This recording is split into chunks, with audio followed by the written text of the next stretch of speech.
Yes, hi, beautiful people. Nonje kubaha ikaze kuri Bana Was Show. It's your boy DT. Nisere ko mumeze neza muherereye hose mu bice bitandukanye. Nonje kubashimira bikuye ku mutima, ndashimiye kabisa uburyo mukomeza kudusapotinga, uburyo mukomeza gukora share, uburyo mukomeza gukora like, uburyo mukomeza gukora comment. Nawe utarakora comment ngushishikariza kugira ngo ujye utubwira uko bimeze muri comment section. Biradushimisha cyane, biratwuba kandi bitera imbaraga zo gukomeza gukora ibindi biganiro. Uyu munsi rero ntatinze cyane mbafitiye iyindi nkuru nziza cyane, inkuru ishobora kugufasha. Guys, murabizi ubuzima tubamo ni struggle ikomeye cyane. Nawe nimba uri kuba mu buzima bukoroheye ni amahirwe wagize, ariko ntukibagirwe yuko hari abandi nabo bakomerejwe, hari abandi bari kuba mu buzima butari bwiza. Umunsi rero ngufitiye story ushobora kwigiramo ibintu byinshi cyane. Ngufitiye umwana w'umukobwa hano, umwana w'umukobwa wahisemo gufata ubuzima bwe yarabayemo bubi agahera from scratch to successful life. Injira muri comment section unyandikiremo ngo everything is possible, nimba uvuga icyongereza, nimba ukoresha ikinyarwanda rikamo ngo byose birashoboka. Story yacu rero katwitangirire muri aka gace bita Egbaland.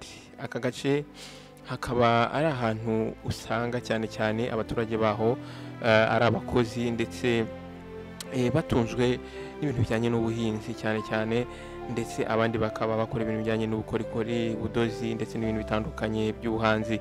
Aha rero hakaba hari umwana w'umukobwa ukiri muto witwaga Bisi. Uyu mwana rero akaba yari afite inzozi zo kuzavamo umudozi w'agatangaza, ariko wareba famiye aturukamo, wareba ubuzima yakuriyemo, bikagaragara nkaho ari inzozi koko zidashobora kuba impamo.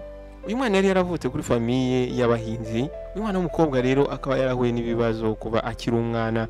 Papa we yitwaga Sola, akaba nawe yari umuhinzi. Mama we nawe yitwaga Temi, nawe akaba yari umuhinzi nka papa we. Mama we ndetse na papa we barakundanaga cyane ndetse barafashanyaga, ariko ugasanga ibintu bijyanye no kwiteza imbere biragoye kuri bo kubera yuko nta mafaranga bari bafite ngo babashe kuba bakongera imisaruro yabo. Uyu mama we icyo yakoraga buri gihe yafataga ibyo bahinze, ibintu bijyanye n'imboga, akajya kubigurisha mu isoko. Buri gitondo wa mwana Bisi yarabyukaga akagenda agafasha mama we kugurisha ibiribwa mu isoko, ariko ubwo aho ngaho ari gucuruza agakunda kureba abandi bagore babaga bari hafi aho ngaho ye, uburyo bagenda bakreatinga, badoda imyambaro itandukanye, badoda modeli zitandukanye, akabikunda cyane, akumva nawe muri we nashobora kugira ubushobozi, yifuza ko umunsi umwe byibuze yazakora modeli ye nawe akayishyira ku isoko. Ariko bitewe n'uburyo yarabayeho ndetse n'umuryango utari wifite, inzozi zasaga nkaho zidashoboka. Uyu mwana yahuraga n'ibibazo byinshi cyane aho yigaga. Abandi bana bagakunda kumuseka bavuga ngo agira kenda kamwe, n'umukene, nta nkweto agira, ugasanga bamwitaje, ugasanga bamushyize mu kato. Bisi nubwo yahuraga n'ibibazo bitandukanye ku ishuri ndetse n'ahandi hose yabaga ari, ntabwo byigeze bimudistabinga cyangwa se ngo bimukure mu murongo. Umwana yari afite inzozi zo kuzakora modeli ye kandi akayilonshinga, akayigaragaza. Bisi rero icyo yakoze, yaragiye yegera umuntu udoda, arangije amusaba ibice by'ibitambaro biba byasigaye, arangije araza mu ibanga rikomeye, ajya mu rugo iwabo, atangira kujya abyegeranya, abifatanya, ashaka kureba nimba ashobora gukora ikintu runaka hakavamo ikintu kigaragara cy'umwenda cyangwa se modeli. Yakomeje rero kuvangavanga amabara, avangavanga ahuza utwo duce tw'udutambaro yabagakuye aho hantu. Buri gace uko yagahuzaga n'akandi yabaga afite meaning cyangwa se afite igisobanuro cy'ibyo ari gukora ndetse n'ayo mabara ari guhuza. Kwa gukora practice nyinshi cyane, avanga amabara, avanga udutambaro, uyu mwana noneho yatangiye gukura, noneho wa mugawe utangira gukura, urazamuka, atangira gukora noneho birenze ibyo yakoraga mbere. Uyu mwana rero Bisi yaje kuva mu rugo, aragenda ajya mu isoko, ajya kureba umukecuru wadodaga. Uyu mukecuru akaba yari umukecuru muri bamwe bari bazwi yuko bazi kudoda cyane hano muri aka gace. Uyu mukecuru akaba yitwaga Adebayo. Nuko wa mwana aramwegera n'ikinyabupfura cyinshi, arangije aramubwira ati, mama wambabariye ukazanyigisha. Bisi yamusabye ariko atitira afite ubwoba, nuko mama Adebayo arangije aramureba mu maso, nuko arangije amubwira ati mwana w'umukobwa, iyi ngibi ntabwo ari imikino, ibi ngibi bisaba impano ndetse bisaba kwitanga ndetse no gukora cyane. Nuko wa mukecuru rero yaramwemereye amushyira muri atelier ye. Wa mwana w'umukobwa noneho atangira gukora bya bindi yarazi, noneho afite n'ibikoresho ndetse afite n'ibitambaro bihagije.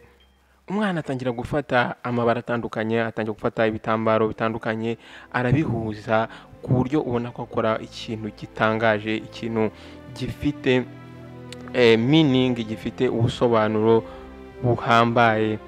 Ariko nk'uko mubizi mu buzima, iyo uri gutera imbere, iyo uri gukora ibyiza, ntabwo ari uko bose bagusapotinga, ntabwo ariko bose babyishimira. Aho hafi ye hari umwana w'umuhungu witwa Tulu, nawe akaba yarakoranaga n'uwo mukecuru. Yari umwana wakuranye n'uyu mukobwa Bisi. Uko rero impano y'uyu mwana w'umukobwa Bisi yagendaga ikura, wa mwana w'umuhungu Tulu we noneho yatangiye kujya agenda agira ishyari rirerire cyane, ishyari rikomeye cyane. Ishyari ritangira gukura mu mutima we ku buryo ubushuti bari bafitanye noneho bwaje guhinduka. Noneho wa mwana w'umuhungu atangira kuba umwanzi wa mbere w'uyu mwana w'umukobwa.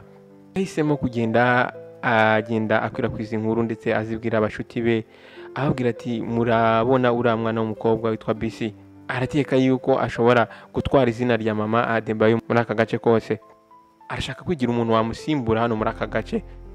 Tulu yakomeje rero gukwirakwiza ibihuha abibwira buri umwe wese, avuga ati Bisi ni umwana mubi, Bisi arashaka kurimbura izina rya mama Adebayo hano mu gace.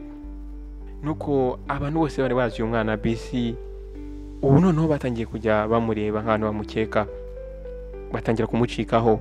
Umunsi umwe rero ari mugoroba, ubwo Bisi yaragiye kuvoma amazi ahantu ku mugezi, yumvise inyuma ye hari abagore bari bahagaze ariko barimo bamuvuga, bavuga bati uyu mwana w'umukobwa Bisi akeka yuko ashobora kuba umuhanga kurusha mama Adebayo. Umwana w'umukobwa byaramubabaje cyane. Guhera uwo munsi uyu mwana w'umukobwa batangiye kumwisolatinga, batangira kumucikaho, asigara ari wenyine. Mu rugo naho babashije kubona yuko umwana w'umukobwa abantu bose bamucitseho. Mama we atangira kubona yuko umwana w'umukobwa ari kugenda ananuka, hari kitagenda, uko yagomba guhitamo kugenda agafasha ababyeyi be cyangwa se akirukanka inyuma y'impano ye. Hano rero muri aka gace ka Egubaland hakundaga kubaho ibintu bijyanye na festival, ariko iyo festival ikaba yabaga irangwa n'ibintu bijyanye n'ubugeni n'ubudozi. Abantu bakabasha kumurika ibikorwa byabo, bakamurika imyambaro bagiye bahimba. Muri iki gihe rero iyo festival yari yegereje, noneho Bisi atangira gutekereza ko ariyo mahirwe ye ashobora guprofita akaba yabasha kwerekana ubuhanga bwe. Yahise yicara n'umutima we wose, atangira gukora imyambaro myiza, atangira gukora design nziza azabasha kujya gupresentinga muri festival. Yaragiye umwana w'umukobwa arabidoda, abikora neza, buri gihangano cyose ku buryo cyari gifite icyo gisobanuye mu muco wabo. Ariko ntabwo byaje kumuhira kuko imyambaro yose yari yakoze, design zose yari yakoze zaje guhura n'icyorezo. Ijoro ryabanjirije yuko festival iba, yaje kugenda agiye kureba ya myenda yari yadoze yose, asanga wa mwana w'umuhungu Tulu ishyari n'ubugome byamuganjije. None afata ya myenda yari yakoze ayimenaho amavuta arayangiza.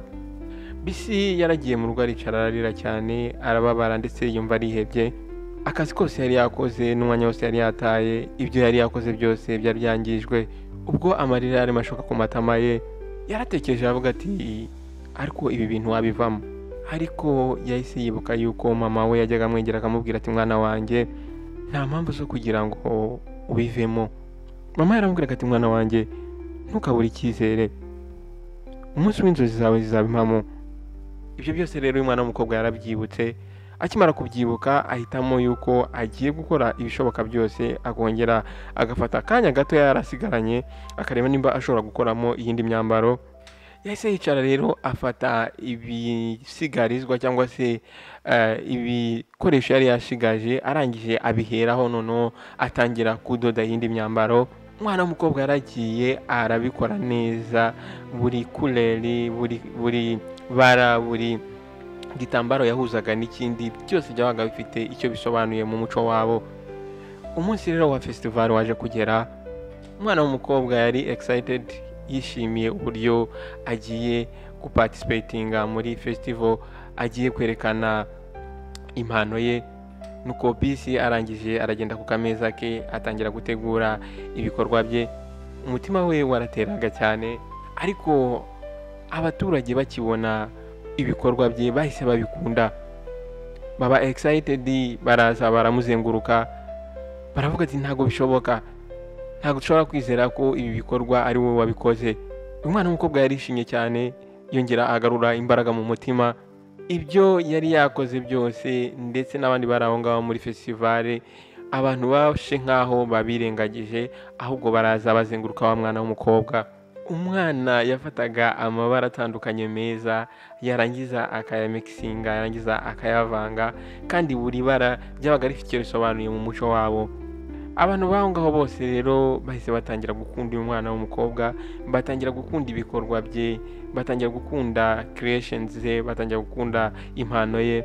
Icyo gihe rero abantu bari bamuzengurutse aho ngaho, bisi yarishimye atangira guseka. Wa mukecuru mama Adebe nawe yari aho hafi ari kubareba, arangije biramushimisha cyane.